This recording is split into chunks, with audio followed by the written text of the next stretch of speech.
Assalamualaikum warahmatullahi wabarakatuh. Pada video ini kita akan belajar bagaimana mengeluarkan hasil pada tugas yang ketiga. Saya akan mulai dari soal yang nomor 1. Jadi ini adalah tugas yang belum saya revisi. Jadi nanti kita belajar di sini adalah yang ganda juga, kemudian yang parsial juga gitu ya. Saya mulai dari soal yang nomor pertama. Di soal nomor pertama, suatu penelitian dilakukan untuk mengetahui apakah terdapat hubungan antara FDR dan CHAR terhadap pupo. Jadi FDR, CHAR terhadap pupo. Nah, teman-teman diminta untuk melakukan pengujian dengan menggunakan korelasi ganda. Jadi yang pertama kita copy datanya, saya ambilkan datanya dari Excel saja.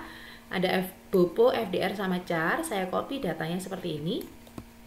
Kemudian kita masukkan ke SPSS. Sudah di data view, kemudian klik variable view. Di sini ada pupo, kemudian FDR, kemudian CHAR, ya.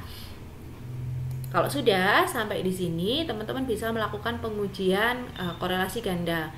Klik analyze, kemudian regression. Jadi dia masuknya di regression, kemudian linear. Nah, di linear karena tadi yang teman-teman lihatnya di sini adalah terhadapnya adalah pupo, jadi pupo itu sebagai variabel dependennya. Jadi nanti masuk di sini pupo dependent, FDR dan CHAR sebagai variabel independennya. Jadi pupo sebagai dependent, FDR dan CHAR sebagai variabel independennya. Kalau sudah, teman-teman klik OK. Kemudian teman-teman akan mendapatkan hasil yang banyak seperti ini. Nah, hasil yang kita butuhkan cukup yang di sebelah sini, yang bagian atas. Di bagian model summary-nya. Jadi korelasi ganda teman-teman bisa lihat di bagian R 0,534 itu adalah korelasi ganda. Kita lihat apakah nilainya sama. 0,534. Jadi korelasi ganda itu kalau kita lihat di bagian hasil model summary itu di bagian R-nya seperti itu. Jadi itu untuk yang korelasi ganda. Itu ya. Kemudian saya lanjutkan, kalau untuk soal yang nomor 2, dia mau melakukan pengujian apakah terdapat hubungan antara FDR dan pupo Bank Umum Syariah pada tahun 2019 sampai dengan 2020 dengan asumsi CHAR tetap.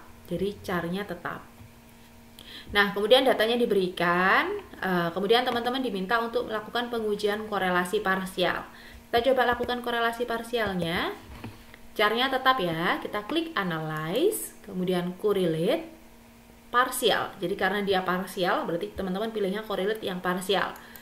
Kemudian teman-teman pilih variabelnya adalah pupo di variabel karena yang kita tes pupo dan FDR. Kemudian controlling for itu adalah yang sebagai variabel tetapnya, yaitu CHAR. Kita masukkan di controlling for. Kemudian kalau sudah kita klik OK, maka teman-teman akan mendapatkan nih loh hasil yang variabel pupo dan FDR korelasinya seberapa ketika variabel CHAR-nya dijadikan sebagai kontrol atau dijadikan sebagai tetap. Di sini adalah nilainya, nanti teman-teman tinggal bandingkan saja. Kita lihat kira-kira sama enggak ya, gitu ya. Oh, ternyata nilainya sama. Berarti kalau nanti teman-teman mengeluarkan hasil dan nilainya berbeda dari yang ada di dalam output yang ada di bawahnya, berarti teman-teman pada saat mengeluarkan hasilnya ada kesalahan. Jadi ini kan sama. Ini sama, gitu ya.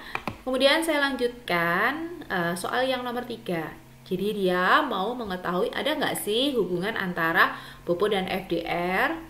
Nah, dia makainya korelasi produk moment atau korelasi bivariat. Kita cek pupo dan FDR ya. Kita klik analyze, kalau produk moment, klik analyze, kemudian correlate, dia masuk di korelasi bivariat. Kita masukkan pupo, kemudian kita masukkan FDR. Ini adalah person, details, kita klik OK. Maka kita akan mendapatkan hasil korelasi yang seperti ini. Jadi kita tahu hasilnya ini, kita cek lihat. Sama enggak ya? Nah, sama. Jadi itu. Kemudian karena kita sudah selesai melakukan pengujiannya, jangan lupa kita save, file save. Ini pertemuan keempat, masuk keempat. Nah, ini berarti output output soal tugas 3, output tugas 3 gitu ya. Saya save, kemudian datanya saya tadi punya datanya saya save juga, file, save. Ini masuk di pertemuan keempat. Data tugas 3, saya save. Nah, kalau teman-teman sudah save baik data, kemudian outputnya sudah dapat, berarti teman-teman tinggal melakukan analisis nih sesuai dengan soal yang diberikan. Di sini adalah pengujian hipotesis asosiatif untuk soal yang lama. Jadi ada korelasi ganda dan korelasi parsialnya. Teman-teman masih tetap boleh mengerjakan tugas ini atau menggunakan tugas pengujian hipotesis asosiatif yang sudah saya revisi.